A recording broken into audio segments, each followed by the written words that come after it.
So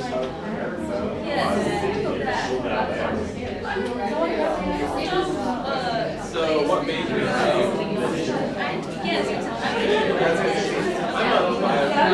I'm a biochemistry major. I know this is my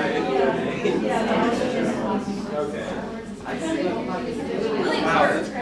You had like 4 classes.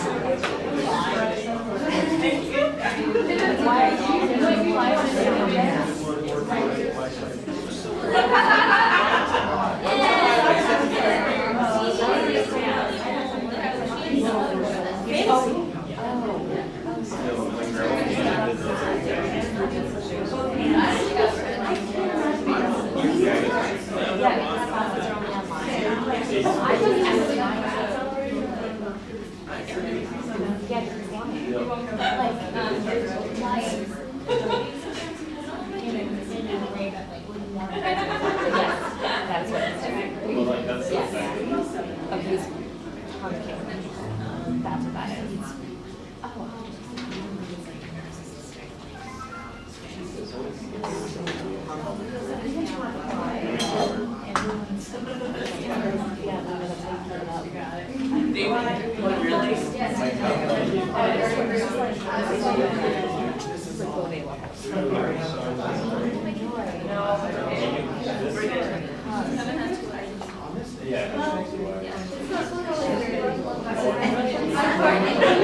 Y'all parking the same place. Yeah, my car is like outside a building.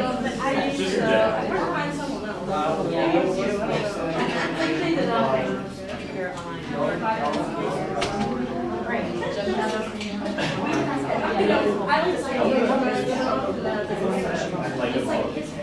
Alright, hello everybody. Thank you so much for coming tonight. We're really excited to have you at All Campus Theater's One Act Festival. This year is a little bit special. We're changing things, and we are celebrating a new playwright, Cearan Costello. We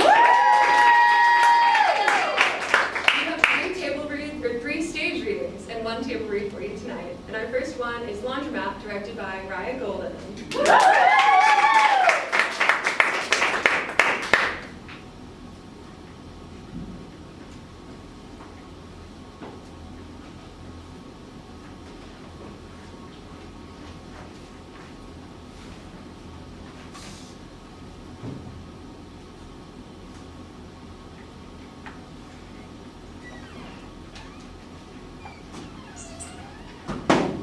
Hey!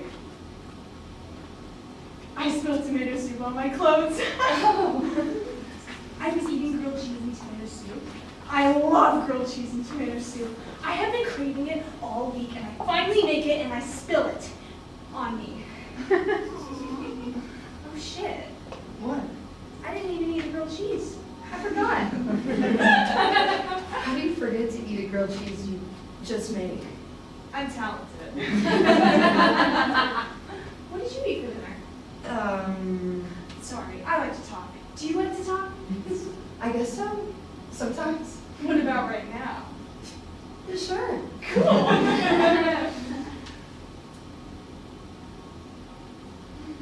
Now I don't know what to talk about. Do you work? I'm working on it. Cool. I work. Oh yeah? Where? Ground Zero. Where's that? I just moved here. Oh, it's like an arcade, like laser tag. Whatever. I'd love a job like that. No, you wouldn't. Where'd you move from? Ohio. I needed to change. I used to live in. Oh, that's not me. It was nice to meet you. Yeah, you too. See ya.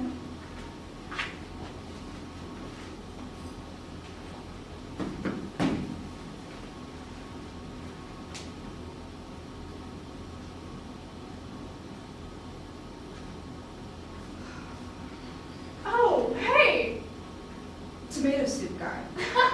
That's me. You just moved from Ohio? You don't have a job. You're looking for a change? Yes. You remember a lot. Kind of. Do you remember what you were going to say? No. Okay. I do have a job. Yeah? Cowboy Diner. Started on Sunday. That's great. Do you like it? It's not bad. I get a free burger at the end of my shift.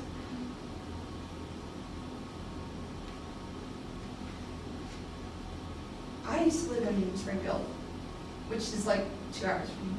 Let me guess. You feel stuck here. You've never been anywhere. No, I like it here. Did you feel stuck?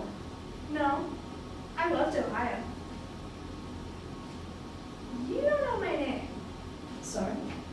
I just realized. I never told you my name. It's Smith. Oh, I'm Greg. I do that a lot. I meet people and forget to ask them their names. That's okay. Have you ever been to a cat cafe? No? There weren't any in Ohio. We should go. Like, together? Yeah, like, I want to hang out. Okay, we should. Just don't tell Henry. What? I have a dog who doesn't like cats. Oh! Sorry, I'm just trying to make a joke. It was funny. Thanks. That one's mine. I have to go. But, cat cafe. Soon. Bye.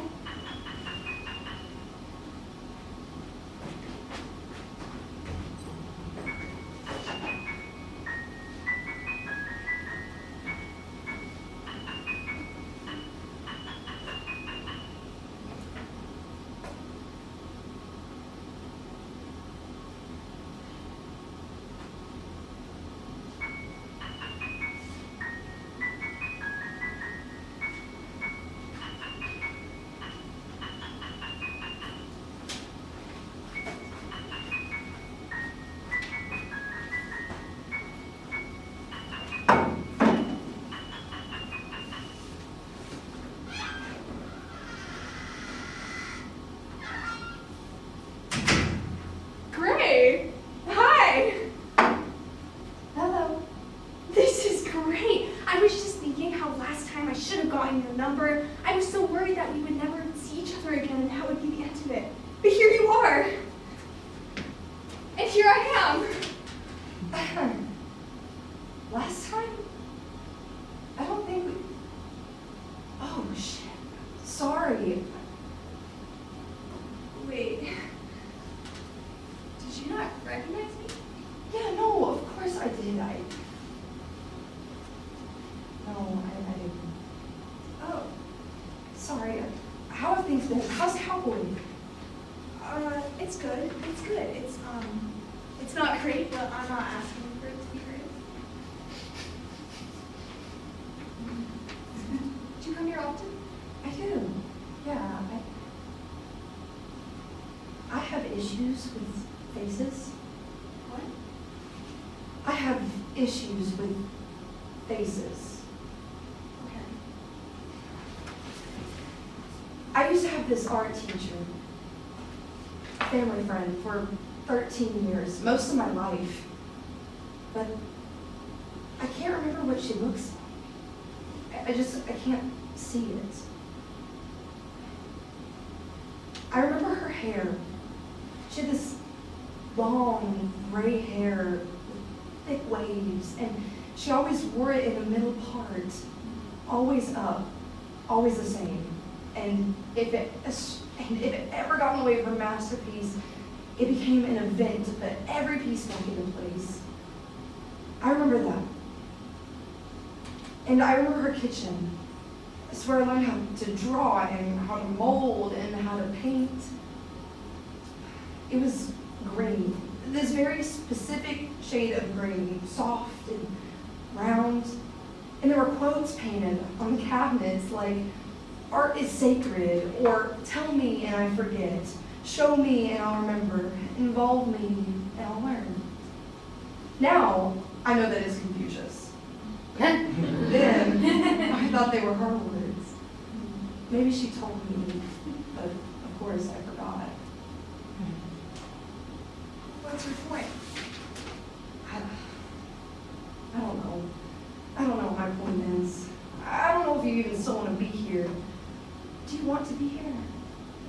Because I don't understand your face either. I don't know what it means. I don't know what it wants. What do you want? Don't answer that. Maybe that's why I don't remember faces. I'm not involved in them. The facial expressions, I mean, I don't look at your face and know what you're feeling. So why would I remember your face if it tells me nothing? I get it. No, I don't. But kind of. Do you recognize me in the laundromat, though? No one ever talks in the laundromat. I do want to be here. You asked me if I want to be here, and I do. You? I'd rather be somewhere else, though. Where?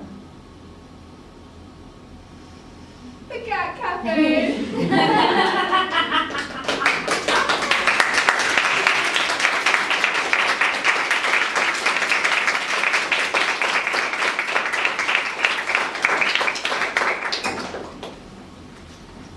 Thank you guys again. That was Laundromat, written by Cearan Costello and directed by Ryan Golden. We're going to transition real quick. As we're doing that, I'll talk a little bit about All Campus Theater. So we are a student organization here at UTK. Our goal is to provide theater opportunities in and around the community and connect each other as best we can. So I'm really excited to provide this opportunity. Our next work is a table read called Point of No Return, directed by Aliyah Mahalati. Woo!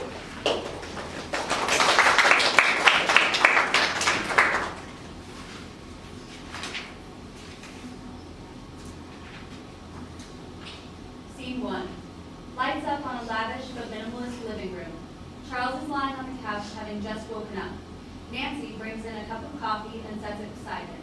Nancy tidies up the room casually while she speaks to Charles. Are you awake now? Yes, naturally, I'm awake. If only you'd remember not to take anything to drink after dinner. I've learned it long ago, and I don't see why you can't. Better than 4 hours of steady conversation after I've been talking all day. Now, darling, who was it who wanted to go to the Cliffords? All right, who was it? I told you we didn't have to go to the Cliffords. Now we'll have to host them. Well, we don't have to host them right away. Let's try not to think about it now. She's the one who gets me down. You know, I can't help feeling sorry for Bradley Clifford. Everybody's always sorry for him. I wish you'd start feeling sorry for yourself. I do, right at this moment. I wish you'd start feeling sorry for me. I do.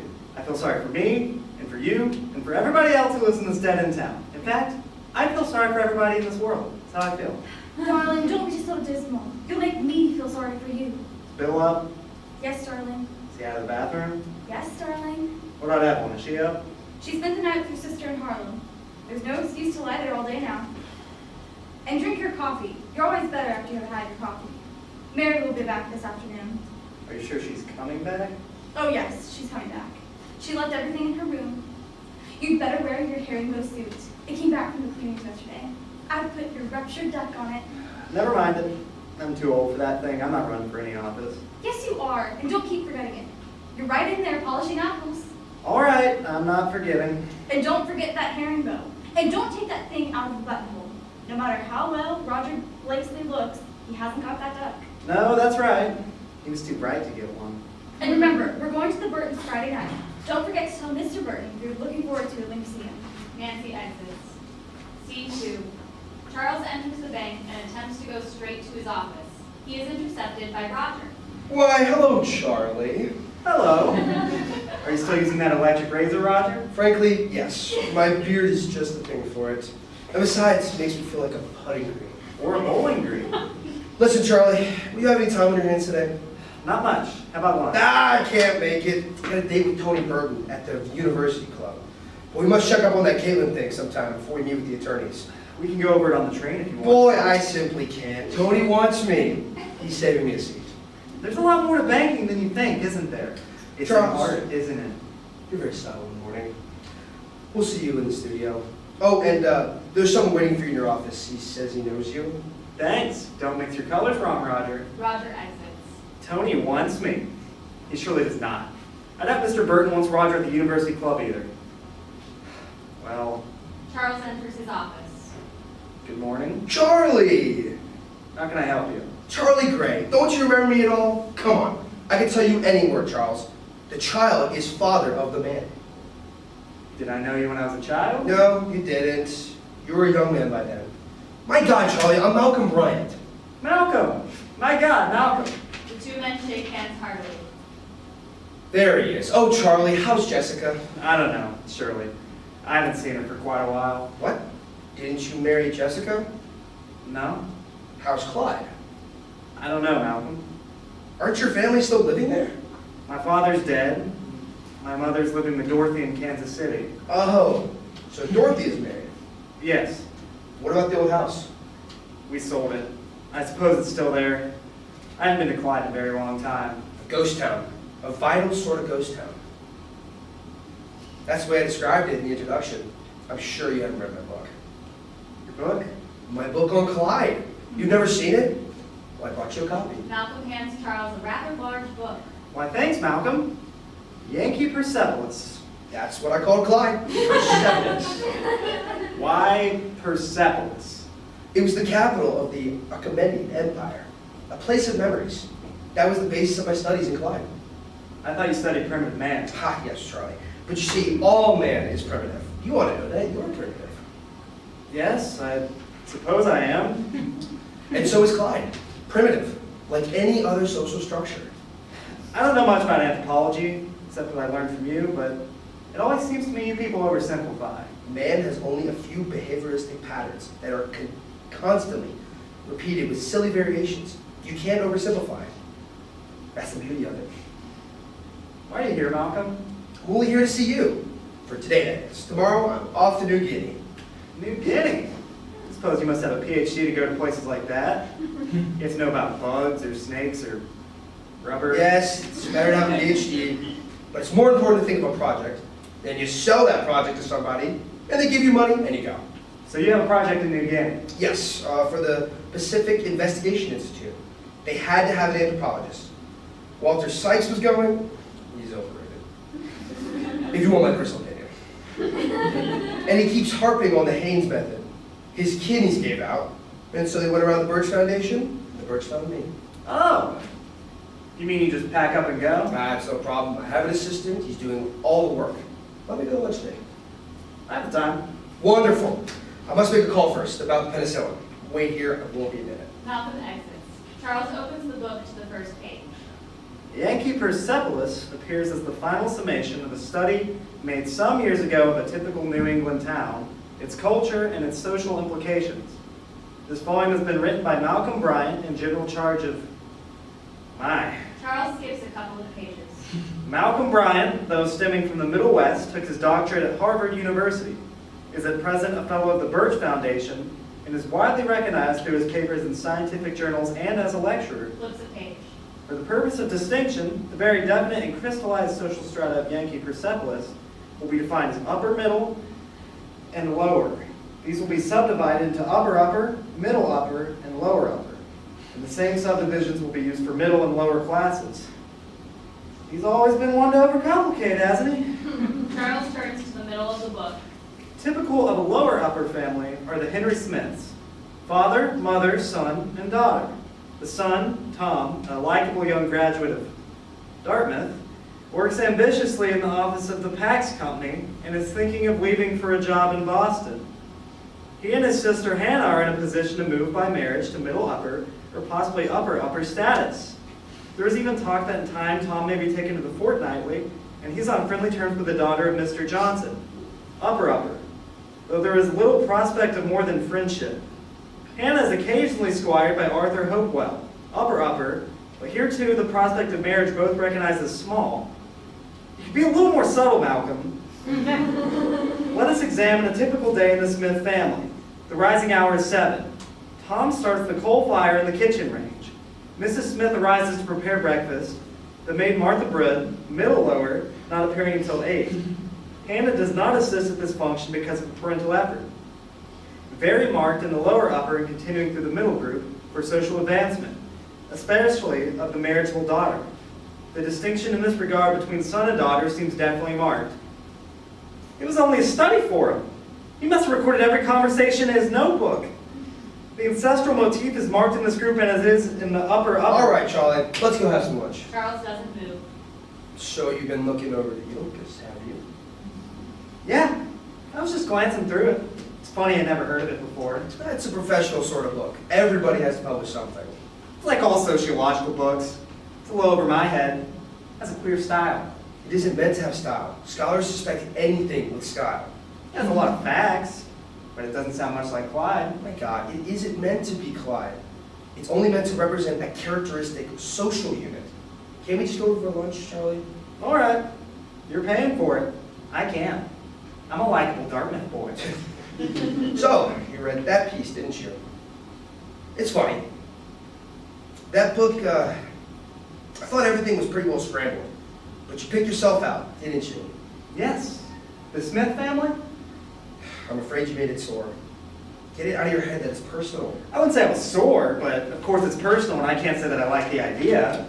What idea?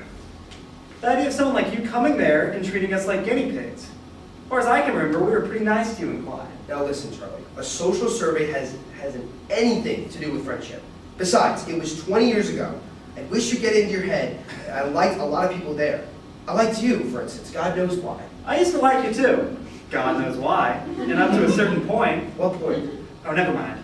But I'll tell you something. Go ahead, Charlie. What is it? A year or two after you went away, I tried to look you up in New York, but you weren't there. I thought you might get me on that trip you used to talk about, that one to South America. You have a lot of queer ideas when you're that age. My God, I might have taken you. That would have been funny. Yes, it would have been. You might at least have put us in the middle upper instead of lower upper. Did you ever get married? You're always talking about marriage. Never mind it. Women always forget me when I go away. What happened about you and Jessica? Never mind it now. What's happened to you since? I mean, since I used to know you. It's quite in order. What do you want to know? Because I always liked you, Charlie, and I'm interested in people. Academically. That's it, academically. But I don't believe you know as much about people as I do. Now listen, I only asked you because I was genuinely curious. When you see someone whom you haven't seen for years. Why don't you say what you really mean? You mean you want to fill in the end of a case history about likable Tom Smith from Dartmouth. I don't mind. I rather like being part of the case history. Charlie, you've got a damned tough mind. Have to. I've cultivated it, I suppose. There are a lot of tough minds in New York. Oh no, you haven't cultivated it. You've always had a tough mind, Charlie, and a sensitive disposition. Clyde was full of minds like that. Never mind, Clyde. Go ahead and ask me questions. All right, never mind, Clyde. What have you been doing, Charlie? Well, I met someone in Boston once who asked me to move up in New York. That was when I was working at EP Rushing Company. I got a job in the statistical department at the Stuyvesant, and I did well enough, so I held it through the Depression. I married a girl who worked downtown in a law office. We have 3 children, and we built a house in the suburbs that I'm still paying for. And now there's vice presidential vacancy. It rests between me and another man who has a tough mind too. That's about all I've been doing. I always said you were a nice boy, Charlie. Thanks. Thank you, Malcolm. Of course, you haven't filled in many details. For instance, do you love your wife? I thought you'd ask that. And the answer's yes. I love my wife, I love my home, and my children. I thought you would. You're an essentially monogamous type. Malcolm gestures to the ruptured duck on Charles's lapel. So you've been to war? Oh yes, I'd forgotten about the button. I was in the war, too, in the USS. As long as it wasn't the OWI. Now you're back. Don't you ever feel restless? No, I'm not restless. I didn't like the Army. Most civilians don't. Well, let's put it another way. Don't you ever get to wondering what everything's about? Naturally, but what's the use in wondering? I'm doing the best I can. Let's put it still another way. Do you ever wonder whether everything is worthwhile? It's a little hard to answer that one. I'm just Tom Smith from Dartmouth, trying to get along. You're still thinking about that book of mine. Your categories and groupings bother me. I like individuals, not groupings. Doesn't make any difference where anyone comes from, it seems to me. Now look here, Charlie. Whether you like it or not, everybody's in a category. But you're trying to put me in a category and keep out of one yourself. It isn't really fair. There weren't so many classes. Clyde's a pretty democratic place. thought you said never mind, Clyde. Just remember that no matter what sort of system he lives under, man still stays the same. Do you mean to say that a political system doesn't change the mental habits of individuals? What about fascism? What about communism? It doesn't matter. All ideologies arise from instinct. You can't change instincts. Man will always be the same. Well, it's nice to know it, even though the left wing doesn't agree with you. Must be nice to sit there and be able to talk like God Almighty. Charlie, do you believe in the God Almighty? I think I do. Maybe early habit. Yes, I do, since you asked me. Well, if you're to pin me down to it, so do I. I've got to go.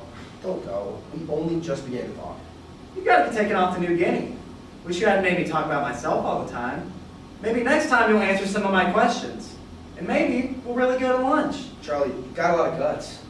How do you mean, guts? Saying what you do, doing what you do. It takes guts. You're a very nice boy, Charlie. I wish you'd stop calling me a nice boy. Well, you are. It takes guts to be your type these days. Goodbye, and good luck, Charlie. Good luck, Malcolm. And thanks. Thanks for what? Since you asked me, I don't exactly know. But thanks.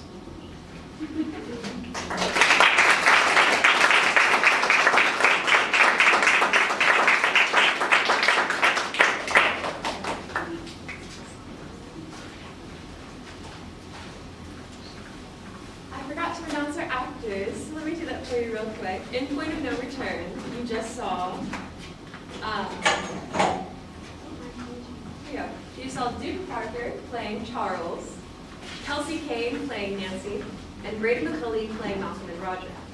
In the previous script, Laundromat, you saw Madeline Joyner playing Greg, and Izzy Montechappel playing Smith. Our next work is Will and June. Jacob Hampton is playing Vincent. May Surag is playing June. Madeline Joyner playing Marie. And Eden Dowry playing Susan.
Mom?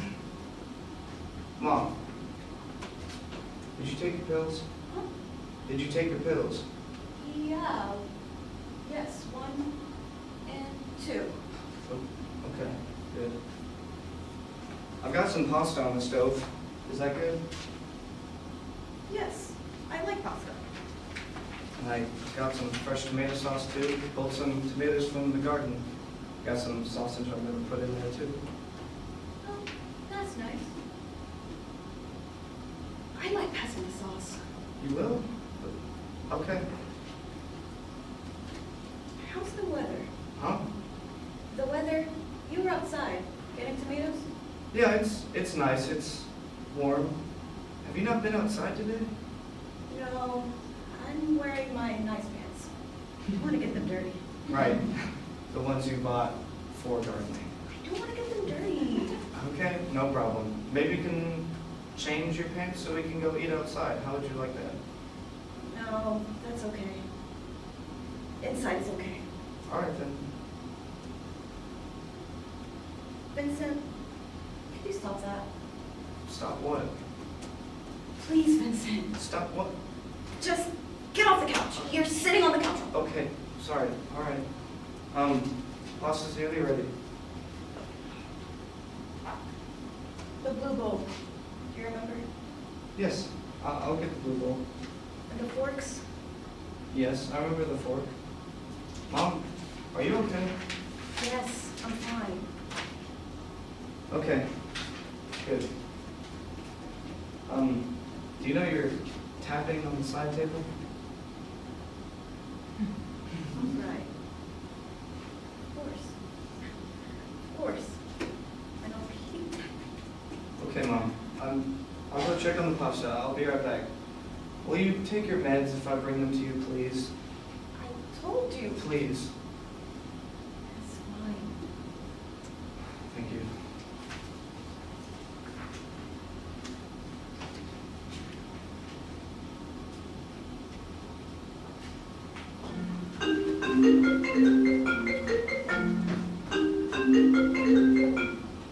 Hey. Hi! Hi, Susan. Okay, so I'm at this bakery that my friend recommended, and it's super nice. We should book it. They want to schedule us for a tasting. Can you do next week? They're in really high demand, Vinny. Probably. I think so. Let's do, hold on. No, I'm not in line. Sorry. Sorry. Oh, thank you. I got them from Birchfield. Can you do Thursday? They have Thursday at 2. Okay. You can have breakfast with your mom and then be back in time for dinner. Yeah, that sounds good. Yeah. It'll be nice to see you. I've missed you. How's your mom? I don't know. She must love having you there. Yeah, well, it's been 16 years since I've been here. It's weird. We're having pasta tonight. Again? I like pasta. I hope your mother does. Of course she does, especially with the sauce I make. I'll give you that. And her tomatoes are always the best. So good.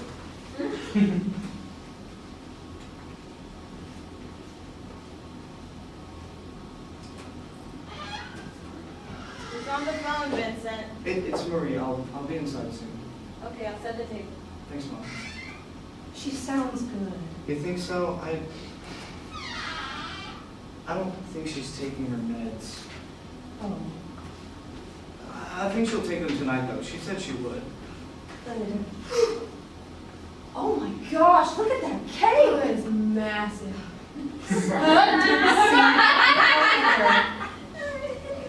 Yeah. She'll be okay then. She will. Well, what about you? Are you doing okay? I miss you. I know, and I miss you too. It won't be that much longer.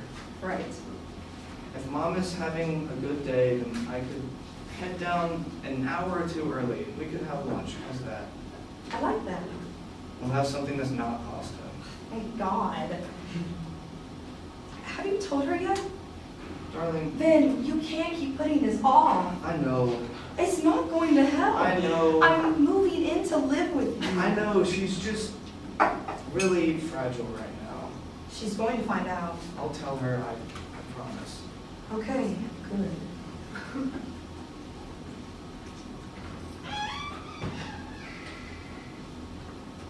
Oh, shoot, the pasta. I gotta go. Oh, I can't talk tonight. I'm getting drinks with my book club. Okay, we'll talk tomorrow. I love you. Love you too. Bye.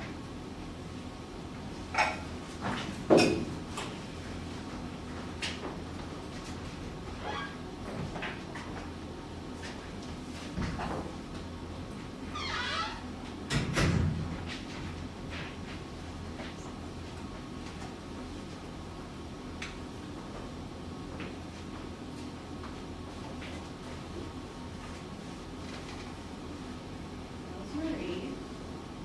She's good. Just good?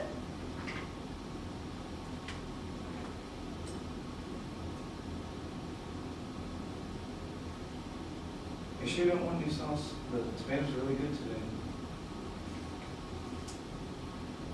Yeah, I'm sure. I like mine how it is.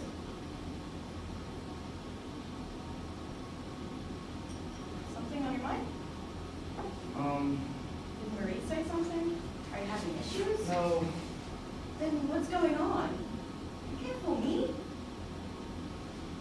Oh.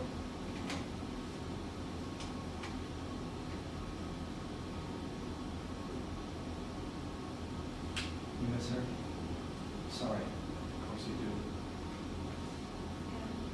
Do you want to talk about it? Well,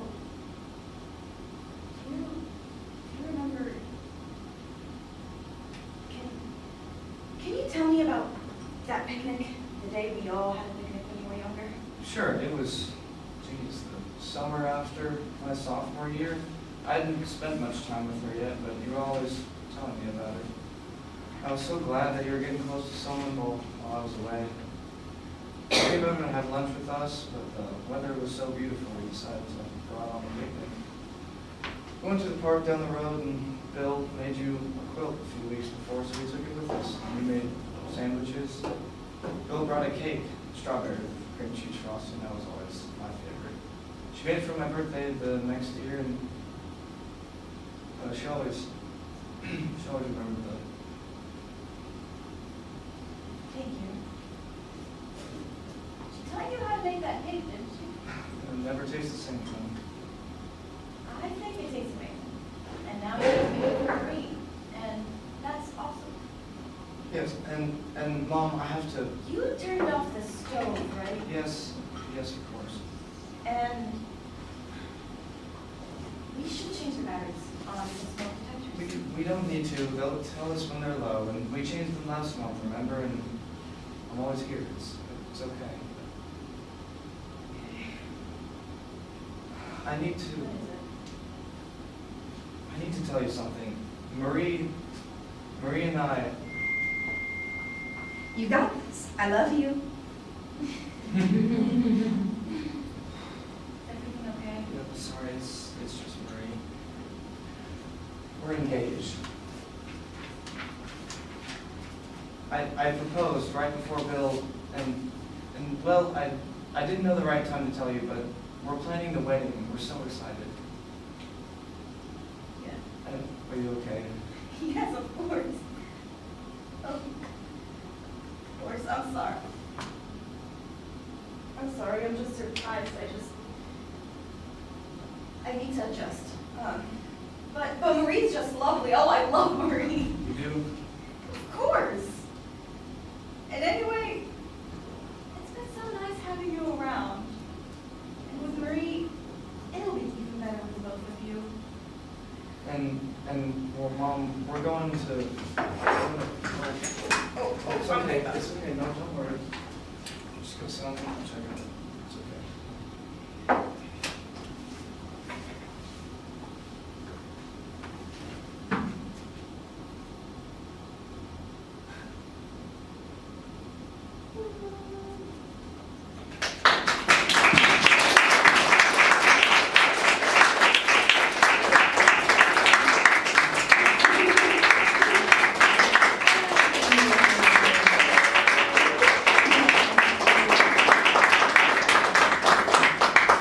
That was Bill and June. We have one more act for you called Fairy Tale Courtroom. That one will take a little bit longer to set up. So in the meantime, I'm going to take a moment to tell you guys more about ACT. We have a couple big events coming up that I'm excited to share with you. We have a spring play coming up in April. There's more information to come, but that one I'm just excited to tell you about when we can. But in the meantime, we have musical theater review. Auditions happen next week, starting on Friday. If you're a UTK student, you're more than welcome to audition and come join us for a wonderful production of musical selections. The theme for musical theater review next year is Sinners and Saints.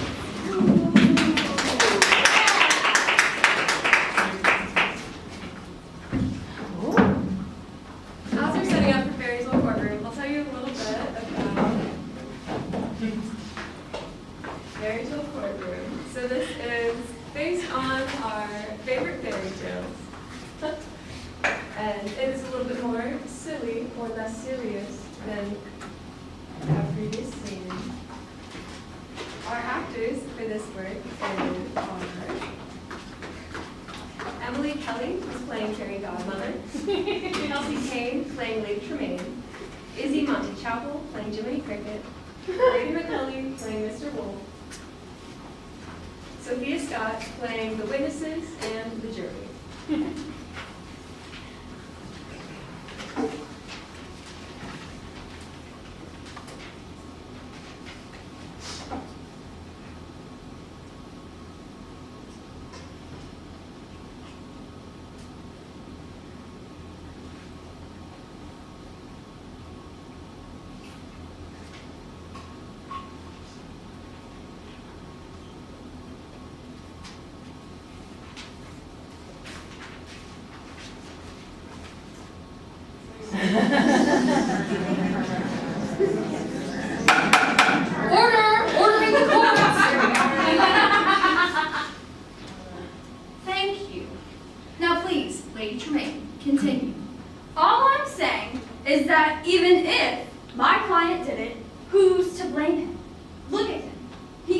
a wolf.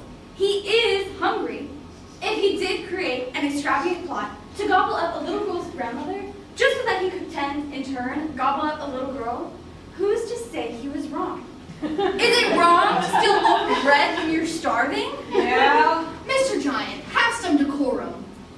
Your Honor, I'd like to call a surprise witness. Little Red's mother. Mrs. Red, you sent Little Red to her grandmother's house. Is that correct? Yes, that's correct. And you sent her with a basket of food to give her grandmother. Yes, I did. Did you know that there was a wolf in the woods? Now, how would I know that? What did you tell young Red before she left your house? I told her to stay on the path. Why? She gets distracted easily. But why was it so important that she stay on the path? She was in no rush. It's safer on the path. Safer? What would make the woods unsafe? Well, I mean, there's lots of things. Like what? There's what? A wolf! I see. You knew that there was a hungry, starving, insatiable wolf in the woods. And you sent your daughter anyway. Little Red, of course, did not heed her mother's warning. She spoke to the wolf, conversed with the wolf. What was he supposed to do? She just made it so easy. What was he supposed to do? Not run ahead of Little Red and disguise himself as an old woman to trick her? And after all that, both Little Red and her grandmother sit here with us, unharmed. No further questions, Your Honor. Mr. Cricket?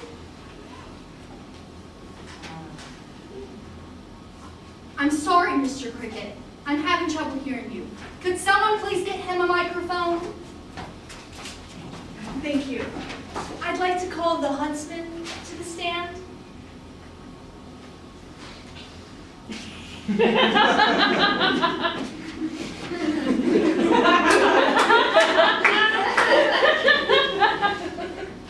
Please state your name for the court.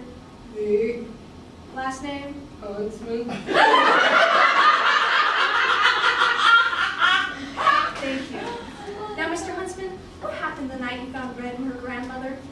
Well, I was out trying to find some raccoons for my dinner and a nice new hat.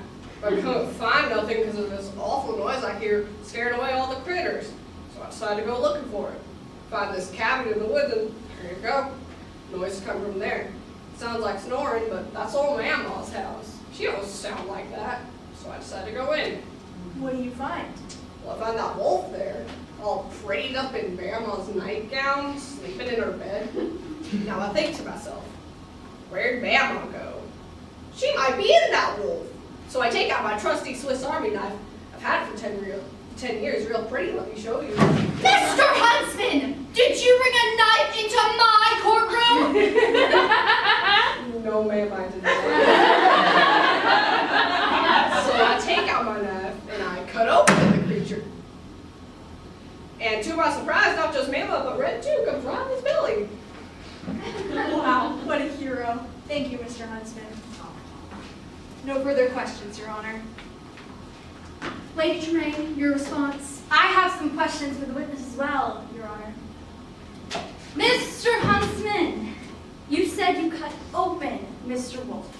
Is that correct? Yes, sir, but I mean, ma'am. And you did this because Red's grandmother might have been eaten. Yes, ma'am. But you didn't know for sure. No, ma'am. Wow.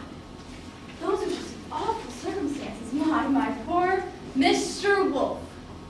To be peacefully sleeping and then to be sliced open with an old rusty knife. It's not rusty. All because of suspicion this man had. If anyone should be on trial for attempted murder, I would think it's the huntsman. Objection! Conjecture! Sustained. Ma'am, please stick to the topic at hand. Understood.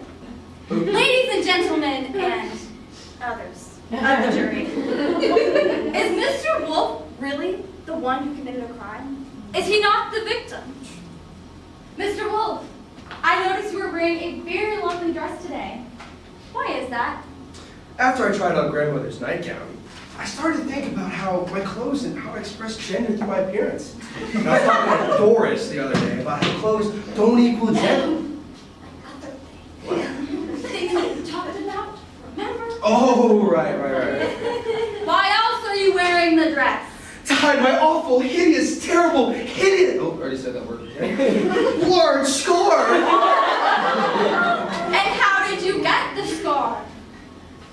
He did it. Thank you, Mr. Wolf. I hope your recovery's quick.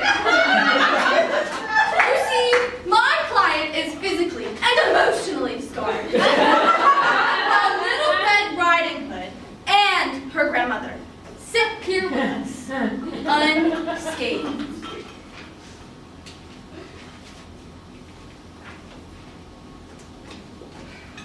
Are you done? No! I'll leave you with this. You have all the facts.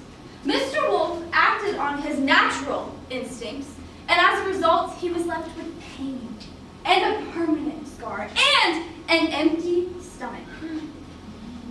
Do you really want to convict an innocent creature? Thank you. Great. Mr. Cricket, closing statement. People of the jury, Mr. Wolf attempted to digest 2 people. A child and one of our esteemed elders. You make your decision, please. Let your conscience be. Thank you. Now, we will hear from the jury.